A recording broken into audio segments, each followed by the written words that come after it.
everybody. Good morning. Mestre coming to you from Capoeira University. So let's remember to hashtag it. Guys, I am super excited. We are finally here to our first class.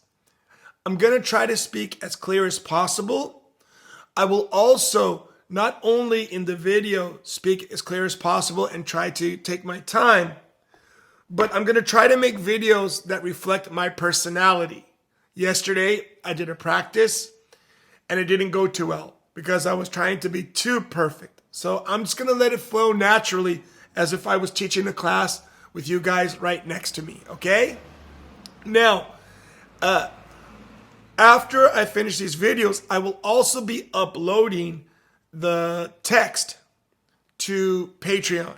So if you would like to copy and paste so that you can use Google Translate, that one will also be available. I'm also going to be uploading the audio file, but I recommend the videos because I'll be putting pictures and you get to see my happy face. First, I want to say thank you for all the people here on Patreon who are sponsoring and supporting all of this here, because this is really my dream project. Thank you so much. Now, let's get right into it. What we're going to do is learn about Capoeira, right? It's Capoeira University. But this is a professional course made in a fun way for you guys to enjoy, but most importantly, you will learn, okay? What we're going to do is just like any study course in the world. We're going to start from the big picture and then bring it, and then we're really just going to get involved in Capoeira. But it's impossible to understand Capoeira as an Afro-Brazilian art if we don't understand everything that was going around it that led to it becoming born, right? Let's imagine Capoeira is a delicious, delicious dessert. But unless you build a kitchen, unless you train the chefs, unless you get all the ingredients, unless you turn on the power, unless you cook it, unless you do everything, you're not going to get the dessert.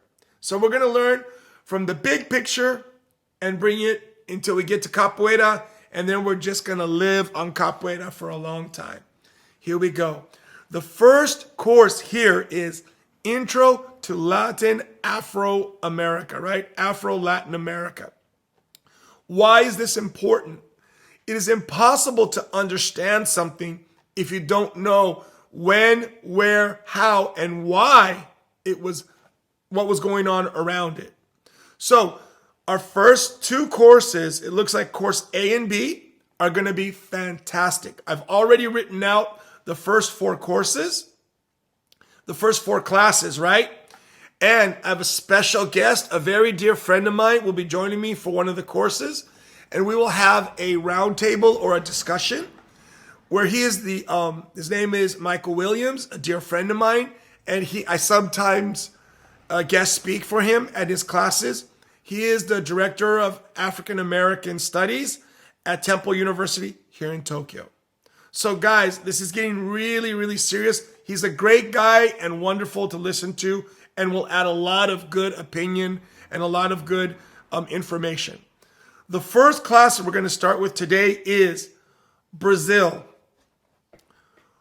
Bom dia, week 1. Good morning, Brazil. So, when we think of Brazil, what images come to mind? We know that Brazil and the language used in Brazil is Portuguese. Do you think that affected the way Brazil was created and how it was developed and how it became a colony? What led to creating Brazil, right? What led to the need to import African slave labor into the New World? And why did Brazil need to bring African slaves? And what finally led to the ending of slavery, right? A word we're going to use a lot is abolition, right? Abolition. Abolition means the ending of slavery. Before we even begin to talk about the discovery and colonization of Brazil, we need to look at the Portuguese Empire, right? Portugal. The most important, we need to look at their maritime trade. Maritime trade means using boats in the ocean and overseas trade. We need to understand that the Portuguese had already had a very long history of dealing with Africa, okay? And they had a long history of seagoing commerce, especially when it comes to Africa. So from the late 15th century to the early 16th century, Portugal had already a strong presence in West Africa. And by the time the Portuguese already had skilled shipbuilders, they had people, I'm reading my notes at the same time, so I need my glasses. They already had skilled shipbuilders and ocean navigators. And they had open trade with Asia and Africa. Portuguese traders were already aware of the spice trade, such as cloves, peppers, and sugar. They were also involved in the ivory and the gold trade. In 1415, when the Portuguese conquered Ceuta in Morocco, in northern Morocco, an Islamic commercial center on the Mediterranean coast of North Africa. This helped lead the way for Portuguese routes to go to Asia through the Indian Ocean. Through the next few years, the Portuguese created feitoras. And feitoras are like factories or outposts along the African coast.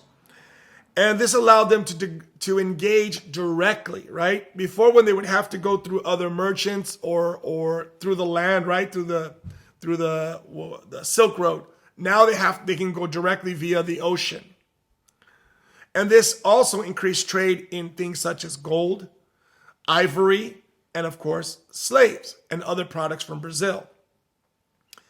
As a result of this Portuguese trade, they were able to discover previously unknown islands because they were going more and more west. And they discovered the islands such as Madeira, the Azores, Cape Verde, and São Tomé. And it was in these islands that the Portuguese originally experimented with sugar cultivation and the importation of African slaves, right? It wasn't the New World. I know a lot of people think that it was in, Christopher Columbus and after the discovery of the New World that the African slave trade had started. In 1500, a large Portuguese fleet led by Pedro Álvares Cabral was going to go towards Africa, then sail around the coast and then get to Asia to get spices and things. What happened was they wanted to go a little bit more west to see what was out there. They already knew things were out there. People had ideas and people already knew that, there's something out there. But they wanted to see how far they could go. And this eventually landed them in the northeast of Brazil, near Porto Seguro. At the time, the Portuguese weren't really interested in Brazil because actually they were really focused on their Asia-Africa trade. But fortunately, there were a few things that Brazil had, such as Brazil wood. See where I'm going with this? Brazil wood created an indigo purple-like dye that was used by the textile factories in Europe to make, clothing and different things that needed dye.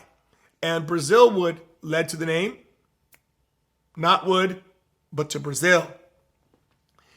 And the main reason for this was because when they got to Brazil, they weren't so interested. Mainly why? Why? Because in Brazil, there weren't any easy to exploit gold or silver or diamonds or riches like they had found, the Spanish had found in Mexico and in the Incan Empire, right? The Aztec Empire. So from the beginning, there was always this belief that they were going to find gold and riches and another giant empire like the Incas or the Aztecs, but that never happened. The indigenous populations were really all over the place and not very united, and each group had its own linguistic background. So the Portuguese decided to split Brazil up into 15 large land tracts running north to south and back and forth. And basically they were called capitanais. And these capitanais are like captaincies, like giant lands given to people who are connected to the government or to the monarchy, right? Monarchy meaning kings and queens, the royal family. In 1549, the first colonial governor was appointed to attempt to kind of administer and organize Brazil. Tome de Souza was charged with building a colonial administrative capital in what we call today the Bay of All Saints, Bahia de Todos os Santos. Today, anyone who knows Capoeira, Dance Afro knows what I'm talking about. The main focus of the Portuguese control was in the centers, not in the interior of Brazil. Why? Because there wasn't really that much exploration, that much going on at the time. Very little in the 16th and 17th century. What was important was not giant cities, but at the time in Brazil, the bigger cities such as Pernambuco, Bahia, São Vicente, Rio de Janeiro. São Vicente. Wow, that doesn't sound famous. São Vicente later became the city of São Paulo. And a lot of this was because of the sugar trade. It was to bring sugar back to Europe for the European markets. Although some big plantations that exported sugar did exist in the early 16th and 17th century, most people in Brazil were focused on subsistence farming, right? Stuff you do to live for yourself or to sell in local markets, right? Cattle ranching and other animals were raised. Mandioca, the manioc root, became cultivated. And a variety of food products were being produced on smaller farms. Not on that giant image of the fazenda, right? The giant sugar plantations. This image is really big in Brazil, but actually that came much later when sugar started to become a world trade commodity. Although there wasn't really an accurate census of how many people were in Brazil in the 16th century, we can imagine that there were about 100,000 people. Out of those 100,000 people, you got to remember, Brazil is huge. Out of those 100,000 people, we can say that about 30,000 were European, and the rest were African, indigenous, or mixed. So by the end of the 16th century, we see a lot of intermixing in Brazil. Mulattos, mestizos, caboclos. We start seeing a lot of things, a lot of people that are mixed descent. It's important too at this point to remember that this was a really special time in Brazilian history, mostly because back in Europe between 1580 and 1640, the Portuguese and the Spanish monarchies were united. They were united as a country. Not as a country, but united as a kingdom, right? And this actually was good because it allowed Brazilian markets, Brazilian exports, to have direct access to not only the Portuguese, which is, if we look at a map, the Portuguese markets, but the Spanish markets. And also that led into other areas of Europe. Unfortunately, this created a lot of problems and a lot of jealousy with the Dutch traders. The Dutch traders wanted to break the monopoly that the Portuguese had on the trade to Africa, on the spices from Asia, the silks, everything. So the Dutch decided to make moves against the Portuguese crown. They actually attacked several areas in Brazil and were able to invade and occupy Salvador for 1 year in 1624. In 1630, they attacked and conquered Pernambuco. It's a huge area in the northeast of Brazil, and it was at the time the richest area with sugar plantations. To support the labor needs of the giant like sugar plantations that were growing, the Dutch also attacked Luanda and Benguela in Africa. These were Portuguese outposts that were involved in the slave trade. They took these, the Dutch wanted these so that they could have a constant supply and take over the slave trade. And for all of you capoeiristas, ready? Luanda e pandeiro, Luanda e birimbau. Benguela. A Benguela chamou pra jogar. So we're learning the importance of the different words as we're going through our history part right now. So in the northeast of Brazil, we see a lot of the development and starting to really get a sense of the Brazilian sugar plantation idea image, right? But let's think about what was going on in the South, right? In the South, things were very different, right? There weren't large sugar plantations yet, and this giant export economy didn't exist. So in the South, the biggest people who were checking were basically two types of people who were exploring the interior of Brazil, the countryside of Brazil away from the coast.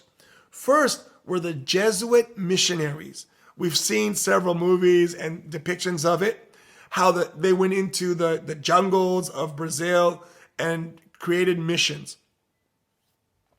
The other ones were the bandeirantes, or what we could call the expeditions into the interior of Brazil, looking for possible slaves, looking for minerals and riches, and trying to discover the next Mexico City or the next Lima, Peru, the next Inca Empire. And fortunately for them, they were able to, in the 17th century, reach the inland of Brazil all the way to the mountainous regions of Minas Gerais. And in Minas Gerais, which means general mines, they found gold and other precious minerals, later even diamonds, in a city called Diamantina in Minas Gerais. Beautiful city, I've been there. This initiated the Brazilian gold rush. With the beginning of the gold rush, this just changed everything. Guys, what happens when they discovered gold and they discovered minerals and all this?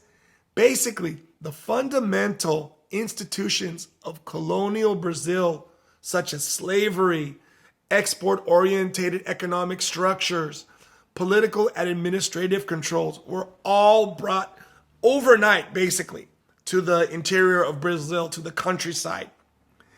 And this led to just taxation, and the government got more and more involved.